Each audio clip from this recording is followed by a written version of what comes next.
Assalamualaikum warahmatullahi wabarakatuh.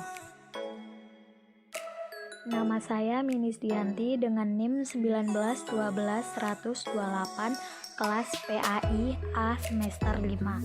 Mata kuliah pengembangan kurikulum PAI berbasis literasi dengan dosen pengampu Ibu Helna Nelis MPD. Di sini saya akan menjelaskan materi tentang desain kurikulum. Yang pertama yaitu pengertian desain kurikulum. Desain adalah rancangan pola atau model. Mendesain kurikulum atau menyusun model kurikulum sesuai dengan visi dan misi sekolah. Tugas atau peran seorang desainer kurikulum sama seperti seorang arsitek. Sebelum menentukan bahan dan cara mengonstruksi bangunan terlebih dahulu, seorang arsitek harus merancang bangunan yang akan dibangun. Menurut Tanah 9 Sukma Dinata, desain kurikulum adalah menyangkut pola pengorganisasian unsur-unsur atau komponen kurikulum. Penyusunan desain kurikulum dapat dilihat dari dua dimensi, yaitu dimensi horizontal dan vertikal. Dimensi horizontal berkenaan dengan penyusunan dari lingkup isi kurikulum, sedangkan dimensi vertikal menyangkut penyusunan sekuensi bahan berdasarkan urutan tingkat kesukaran. Menurut Longstreth, desain kurikulum ini merupakan desain kurikulum yang berpusat pada pengetahuan yang dirancang berdasarkan struktur disiplin ilmu. Oleh karena itu, model desain ini dinamakan juga model kurikulum subjek akademis yang pengenaannya diarahkan untuk mengembangkan intelektual siswa. Dari uraian tersebut dapat disimpulkan bahwa desain kurikulum merupakan suatu pengorganisasian tujuan, visi, serta proses belajar yang akan diikuti siswa pada berbagai tahap perkembangan pendidikan. Dalam desain kurikulum akan tergambar unsur-unsur dari kurikulum, hubungan antara salah satu unsur dengan unsur yang lainnya, prinsip-prinsip pengorganisasian, serta hal-hal yang diperlukan dalam pelaksanaannya. Yang kedua yaitu macam-macam desain kurikulum. Macam-macam desain kurikulum ada 3. Yang pertama, desain terpusat mata pelajaran. Desain terpusat mata pelajaran ini merupakan desain kurikulum yang paling umum dipakai di sekolah.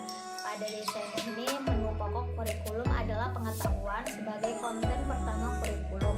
Apalagi buku teks yang menjadi acuan kurikulum sekolah umumnya memuat mata pelajaran sebagai konten utama.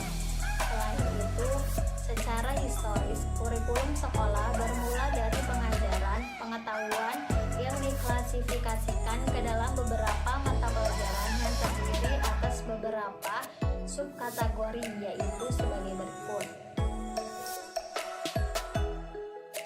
A. Desain mata pelajaran, yang merupakan desain tertua dan paling populer di dunia pendidikan dan masyarakat. Hal ini disebabkan guru dan anggota masyarakat umumnya dididik di sekolah dengan memakai desain ini. B. Desain disiplin ilmu atau disebut juga kurikulum akademik yang muncul sesudah Perang Dunia II. Walaupun kedua desain mata pelajaran atau desain disiplin sama-sama berisi tentang pengetahuan, tetapi desain mata pelajaran tidak didasarkan fondasi atau orientasi keilmuan yang jelas jika dibandingkan dengan desain disiplin akademik. C. Desain bidang luas, yang merupakan suatu variasi dari desain mata pelajaran. Desain ini merupakan perubahan dari desain tradisional. Yang kedua yaitu desain terpusat pada siswa. Desain terpusat pada siswa fokus pada perkembangan individual siswa. Desain ini muncul sebagai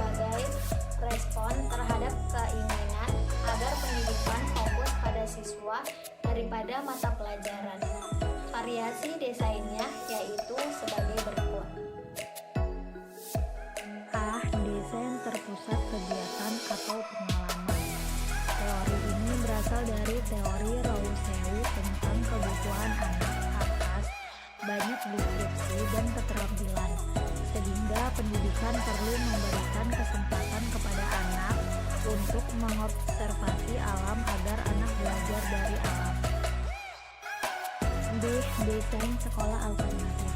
Pada desain ini muncul pada permulaan abad ke-20 yang memicu para reformer pendidikan melakukan perubahan radikal terhadap sekolah tradisional.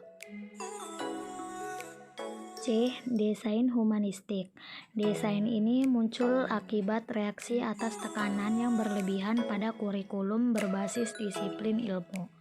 Desain humanistik didasarkan pada psikologi humanistik dan konsep. Yang ketiga yaitu desain terpusat masalah. Desain terpusat masalah pada fokus pemecahan masalah kehidupan individu dan sosial.